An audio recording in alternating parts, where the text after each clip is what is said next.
Hi, liposuction അഥവാ വേസൽ ലൈപ്പോസെക്ഷനെ കുറിച്ചിട്ട് ഒരുപാട് വീഡിയോസ് ഇപ്പം ഇതിനിടയ്ക്ക് തന്നെ നിങ്ങൾ കണ്ടിട്ടുണ്ടാവും. സോ പുറത്തുനിന്ന് വരുന്നവർ, അതായത് NRIs ആയിട്ടുള്ളവർ, വെസ്റ്റേൺ കൺട്രീസിൽ നിന്നാവാം, ഗൾഫ് കൺട്രീസിൽ നിന്നാവാം, അവരുടെ ഒരു മേജർ ചോദ്യമാണ്, ഞങ്ങൾ ഒരാഴ്ചയേ ഉള്ളൂ, 10 ഡേയ്സേ ഉള്ളൂ, ഈവൻ 3-4 ഡേയ്സേ ഉള്ളൂ, എനിക്ക് ഈ പ്രൊസീജിയർ ചെയ്യാൻ പറ്റുമോ ഇല്ലയോ. ബേസിക്കലി ലൈപ്പോസെക്ഷൻ അഥവാ വേസൽ ലൈപ്പോസെക്ഷൻ ഞങ്ങൾ ചെയ്യുന്ന പ്രൊസീജിയർ എന്ന് പറഞ്ഞാൽ ഇറ്റ്സ് എ ഡേ കെയർ. അതായത് രാവിലെ ചെന്ന് വേണമെങ്കിൽ വൈകുന്നേരം ഡിസ്ചാർജ് ചെയ്ത് പോവാം. ബട്ട് ഞങ്ങളുടെ ഒരു രീതിയിൽ ടു മേക്ക് യു കംഫർട്ടബിൾ നമ്മളെപ്പോഴും ഒരു 1 ഡേ സ്റ്റേ ചെയ്ത് കഴിഞ്ഞിട്ട് വിടുകയുള്ളൂ.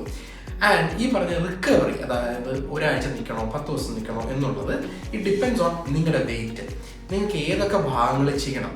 ഇപ്പം ചെസ്റ്റ് മാത്രമുള്ള ഒരാളാണെങ്കിൽ ഈവൻ 3-4 ഡേയ്സ് മതി. ചിലർക്ക് വയറ് വേണം, സൈഡ് വേണം. So more the area or നമ്മൾ എത്രത്തോളം ഫാറ്റ് എടുക്കുന്നതനുസരിച്ചിട്ട് ഇതിൻ്റെ റിക്കവറി ടൈം കൂടാം. എന്തൊക്കെയാണ് റിക്കവറിയിൽ വരിക? There are lot of things. പക്ഷെ 1-2 കാര്യങ്ങൾ പറയാം. Basically oozing. നമ്മൾ ഈ ഫാറ്റ് എടുത്ത് കളഞ്ഞു കഴിയുമ്പോൾ ഒരു വേക്കൻറ്റ് സ്പേസ് എപ്പോഴും തൊലിയുടെ താഴെ ഉണ്ടാകും. ഈവൻ നമ്മൾ കംപ്രഷൻ ഗാർമെൻറ്റ്, ടൈറ്റ് ആയിട്ടുള്ള ഒരു കംപ്രഷൻ ഗാർമെൻറ്റ് ഇട്ടാലും 4 to 6 വീക്സ് എടുക്കും നമ്മുടെ സ്കിന്ന് ടൈറ്റ് ആകാൻ.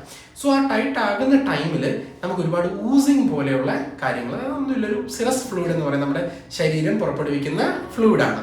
അപ്പോൾ ആ ഊസിങ് എല്ലാം ഇറ്റ് ഡിപ്പെൻഡ്സ് ഓൺ നമ്മുടെ വെയിറ്റ്, നമ്മൾ ഏതൊക്കെ ഭാഗങ്ങൾ ചെയ്യുന്നതനുസരിച്ചിട്ടിരിക്കും.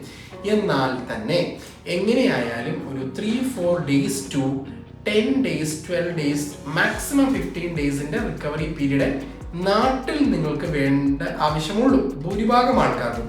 അത് എക്സെപ്ഷണൽ കേസസ് ഉണ്ട്, വേറെ നമ്മൾ മൾട്ടിപ്പിൾ ഏരിയ ചെയ്യുന്നവർക്ക് നമ്മൾ അതിനനുസരിച്ച് റിക്കവറി പീരീഡ് പറയും.